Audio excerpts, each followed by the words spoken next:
Assalamualaikum warahmatullahi wabarakatuh. Salam sejahtera untuk kita semua. Salam guru penggerak, tergerak, bergerak, menggerakkan.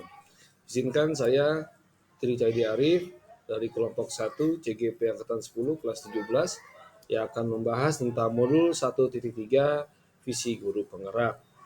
Izinkan sebelumnya kami menyampaikan pantun pembuka. Si Mamat doyan bener makan ikan. Agak afdol katanya kalau agak makan pakai nasi. Bapak Ibu, selamat Hari Pendidikan. Izinkan kami ingin melakukan presentasi. Izinkan kami akan memperkenalkan kelompok 1.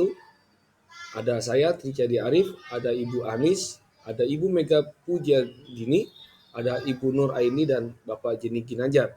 Kelompok kami didampingi oleh Bapak fasilitator kami, Bapak Sutrisno dan PP Ibu Dianing Tias Adiningrum.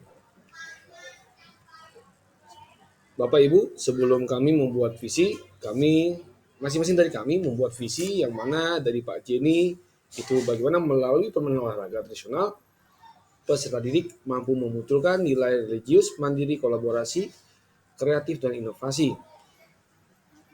Bagi Bu Anis, visinya adalah menciptakan generasi yang unggul, beriman dan bertakwa kepada Tuhan Yang Maha Esa, dan berkarakter profil pelajar Pancasila yang berwawasan lingkungan. Ibu Nureni memiliki visi yaitu adalah terwujudnya insan yang beriman, bertakwa kepada Tuhan Yang Maha Esa, berakhlak mulia, berprestasi, kreatif, inovasi, sadar teknologi, dan berwawasan lingkungan. Ibu Mega memiliki visi terbentuknya peserta didik berkarakter, unggul dalam prestasi, dan mengamalkan profil pelajar Pancasila melalui Merdeka Belajar. Dan visi saya, Tri Cadi Arif, adalah terwujudnya keterampilan atau vokasional yang bermakna, bermanfaat, dan menyenangkan. Kami memiliki visi-visi yang berbeda. Setelah kami berdiskusi di ruang kolaborasi, kami menyepakati sebuah visi yang kita tekankan kepada teknologi, yaitu adalah terwujudnya pelajar yang mandiri di era digital. Visi ini kami sepakati karena kami memiliki kesamaan dan kesamaan tentang hal-hal di era digital, bagaimana mewujudkan pelajar-pelajar kita yang mandiri, yang pada hari ini pelajar-pelajar kami dengan dunia digital ini masih ada yang belum mandiri, dan juga kami ingin mengetahui lebih lanjut bagaimana anak bersikap kepada dunia teknologi di era digital pasca COVID-19. Nah, kami ingin menggali dan juga berharap pelajar-pelajar tersebut memiliki nilai kemandirian. Visi ini kami gali lebih jauh dan kami memiliki sebuah prakarsa perubahan. Namun, apakah itu prakarsa perubahan? Prakarsa perubahan adalah embrio penting terjadinya perubahan pendidikan. Sebuah prakarsa perubahan membutuhkan 3 elemen penting, yaitu inisiatif perubahan, pemimpin, dan juga pengikut. Sebelum kami membuat prakarsa perubahan, kami merancang sebuah namanya ATAP. A, ini adalah awal atau aset. T, tantangan. A, aksi. Dan P adalah pembelajaran. Ketiga hal ini ada definisi yang Bapak Ibu bisa lihat definisinya dan juga Bapak Ibu sudah ketahui. Kami menganalisis dari atap tersebut, bagaimana awal atau aset. Kami memiliki fasilitas gawai di setiap sekolah kami dengan keragaman gawai yang kami miliki. Lalu juga kami juga tersedia wifi di sekolah yang cukup baik. Lalu berikutnya adalah guru-guru kami memahami pentingnya bagaimana penggunaan gawai di era digital. Dengan ada kemarin COVID-19, ini banyak guru-guru bahkan siswa yang akhirnya memahami pentingnya. Lalu tantangannya apa? Banyak pengoperasian gawai ini yang nampaknya perlu bimbingan agar tidak digunakan dengan negatif. Lalu kedua adalah belum bijaksananya dalam penggunaan gawai. Masih banyak yang menggunakan gawai hanya untuk sebuah permainan yang memang nilai-nilai edukatifnya masih kurang. Lalu berikutnya A, aksi. Saya atau kami sini akan mensosialisasikan bagaimana penggunaan gawai ini bisa digunakan secara bijak dan juga mandiri dilakukannya. Mandiri di sini bersifat luas, mereka bisa melakukan sendiri dan juga beraktualisasi penggunaan gawai.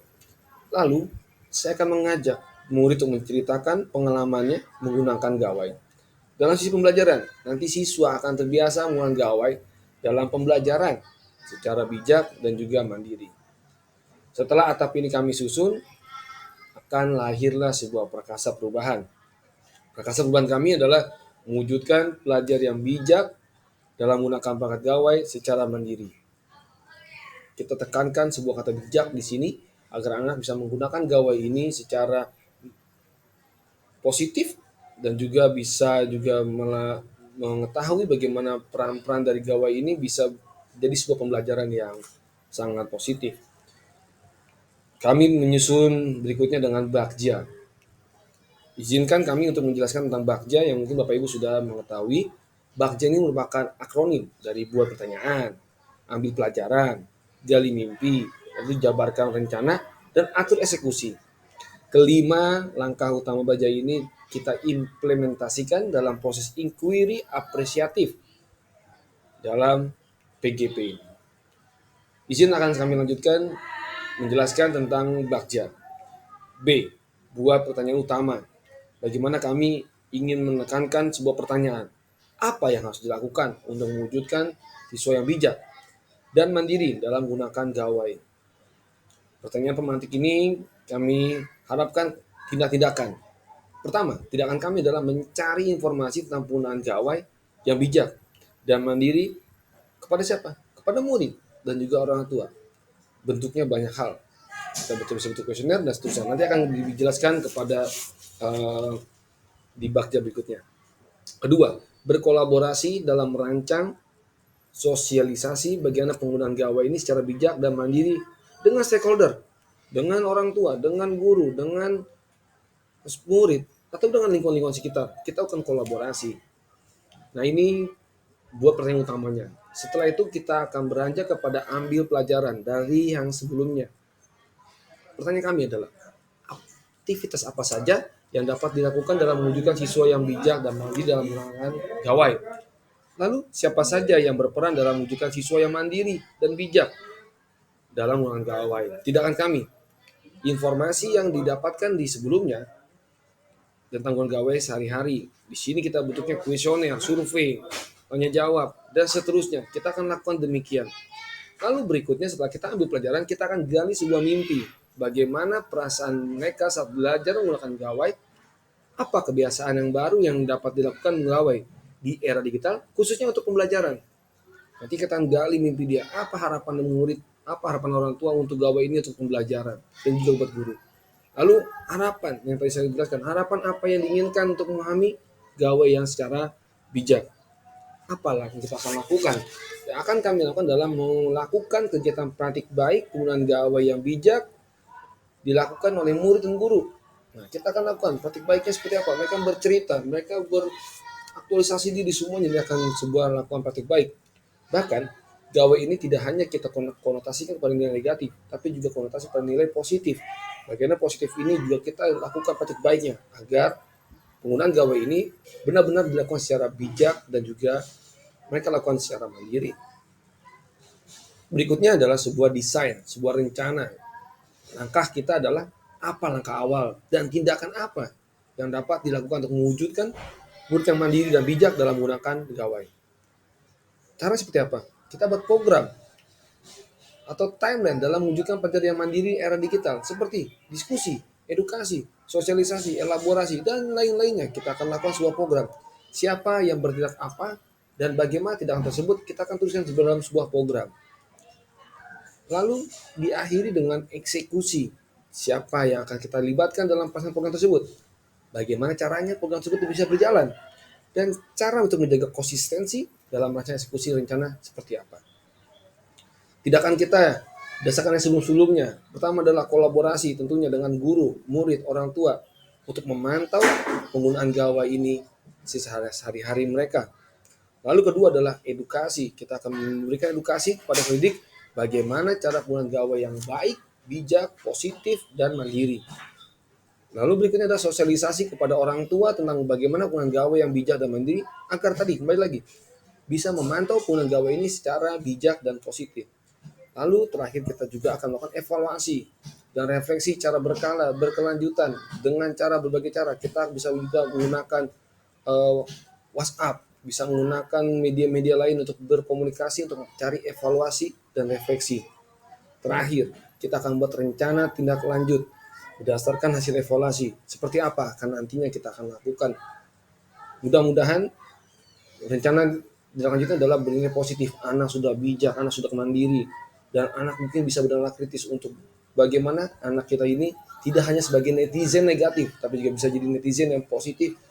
Sebuah harapan anak-anak bisa secara mandiri dan bijak.